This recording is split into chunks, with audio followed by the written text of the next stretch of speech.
more time, then we're going to call it a night. Okay, we're back again. I guess I don't know what's going on. We don't. I'm not sure what's going on right now. All right. Anyways, we're just gonna pick up where we left off, which was World Series picks. Harrison, you had the Astros and the Mets. Is that who you went Yep, with? that's what I'm taking right now. I mean, right now I think it's the Mets for sure. And what we kind of talked about was if the Cardinals get a shortstop at the trade deadline, I would almost lean towards them at this point. That's a big if, so I have to go with the Mets at this moment.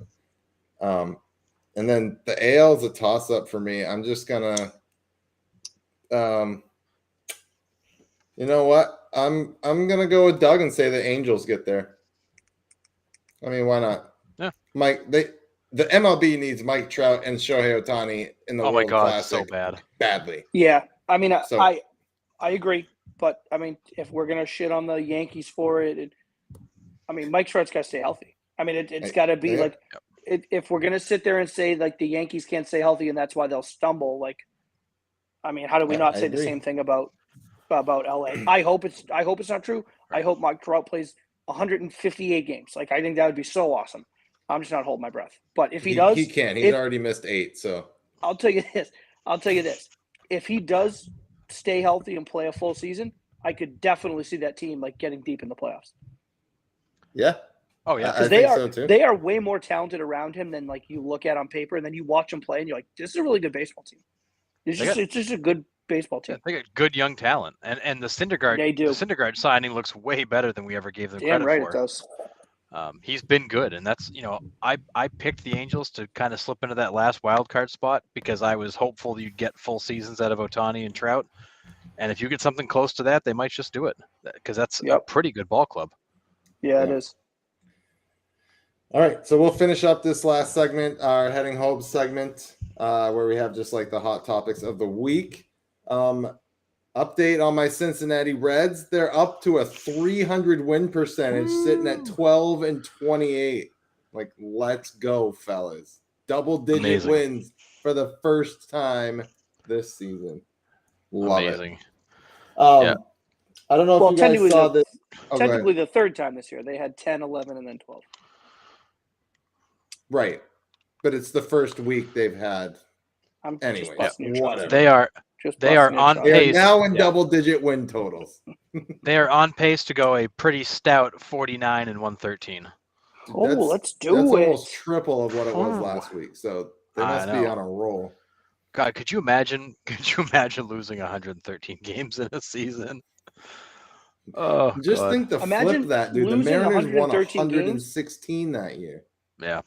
You lost 113, and then you think, oh, my God, we only lost 113 games.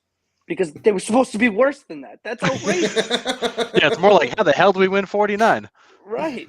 Oh, my God, that's funny. Holy crap. And then there was Christopher Morel for the Chicago Cubs.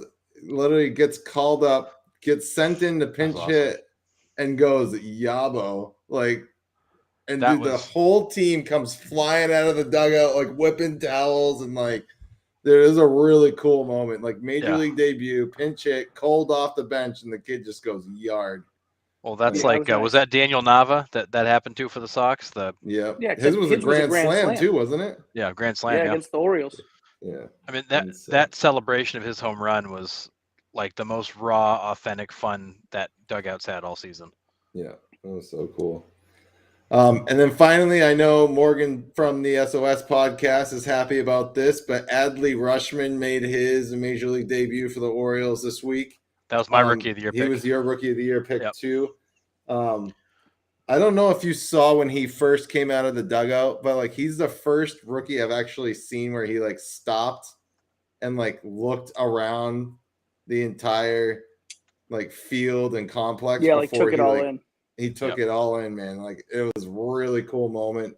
And then tripled for his first major league hit. So that was pretty cool. Yeah. The thing I like about Adley Rutschman and why I think he'll be successful in the big leagues right away is that he has always been such a humble kind of guy.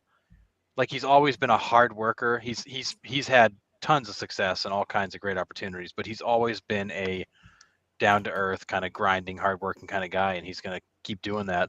And I loved I love the fact that Matt Wieters had given him a bunch of advice on the coming up. Play hard, play often, play for your teammates. Like, don't let the moments get you. Don't let don't worry about the other things around you. Focus on what you can control. And because I think a young guy like that, I mean, the whole that whole city is looking at him like, okay, great, like you're our hope to bring us back. And Matt Wieters lived through that. He was the guy. And Rushman is now kind of following in his footsteps, and hopefully will have a better outcome than Wieters had. But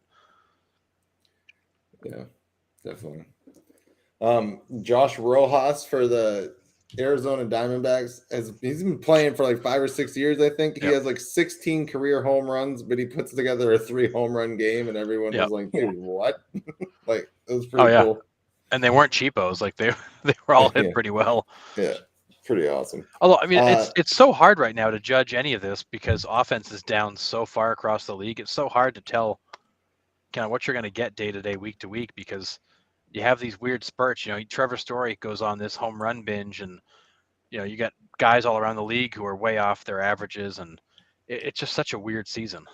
I know we talked about it a little bit last week, but like, do you think the baseballs are playing a factor in all this? Yeah, I mean, I know. I feel like it has to, but it has to be. It's not too much of a coincidence. Yeah, there's some nights that balls are flying out of the yard, and some nights that they can't get the damn thing out of the infield. Like, it's just Mike Trout. You don't know what you're going to get. Talking about Mike Trout. Mike Trout had a game last week where he had a 106 exit velocity, 106, and it didn't even reach the warning track. It was just a fly out to like left center. It's a rocket. He hit the ball at 106 miles an hour. Yeah, like that is outrageous. That is pretty crazy. So I mean, I would say it's got to be. They got to play a role. You just don't it's know. It's not like the wind's blowing in at 35 miles an hour. Right. It's right. Crazy. Speaking of which, Nathan Eovaldi gave up 5 home runs in 1 inning, but we won't go. Boy, there. that was a tough start for him. He came back though and looked good against Seattle. I think that was, to me, that was more. It's going to happen, man. It was just bad. Like, I don't know. Was he tipping? What was going on? I don't know.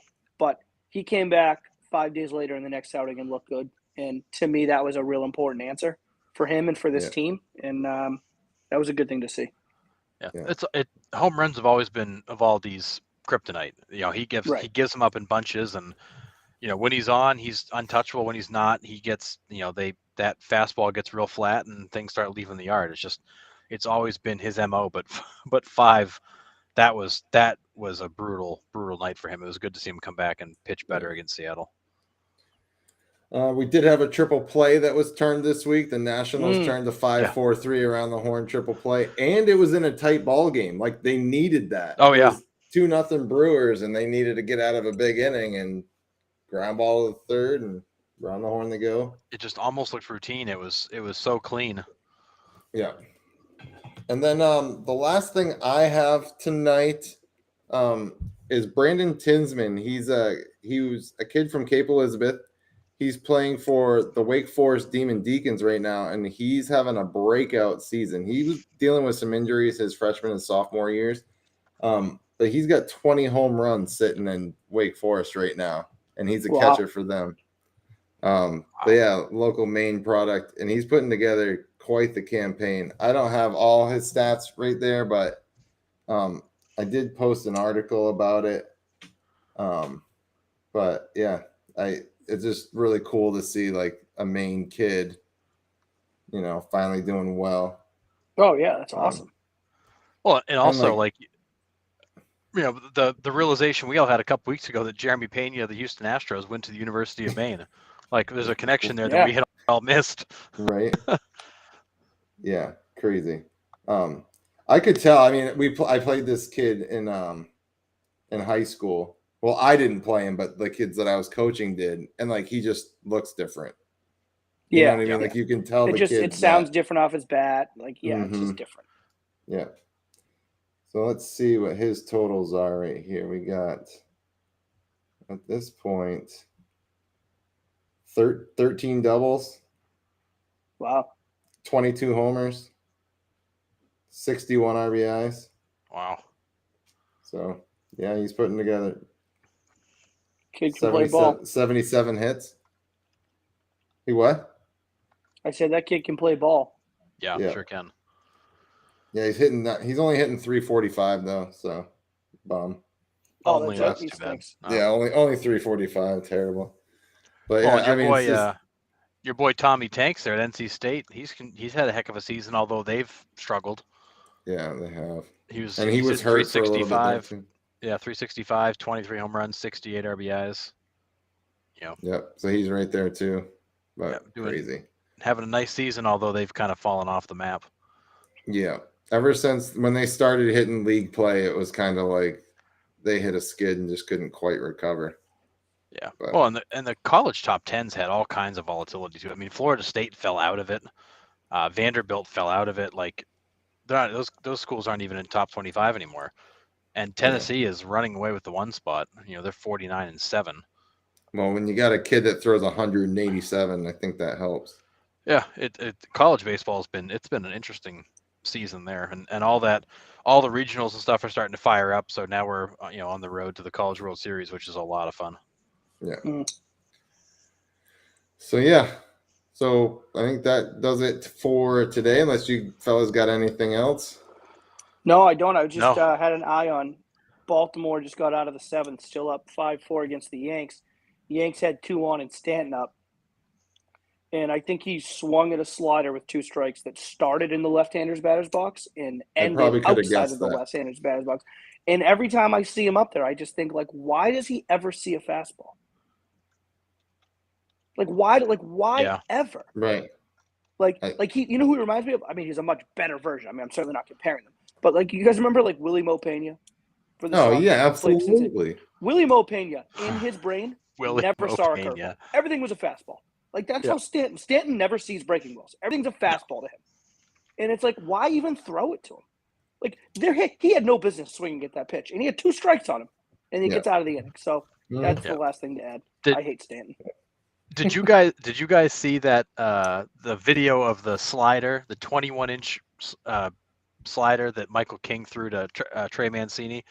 He threw a slider that broke 21 inches laterally. It started middle of the plate, ended up in the left-handed batter's box, and Mancini just kind of like waved at it, like I'm not even sure. How do you? I mean, that's disgusting.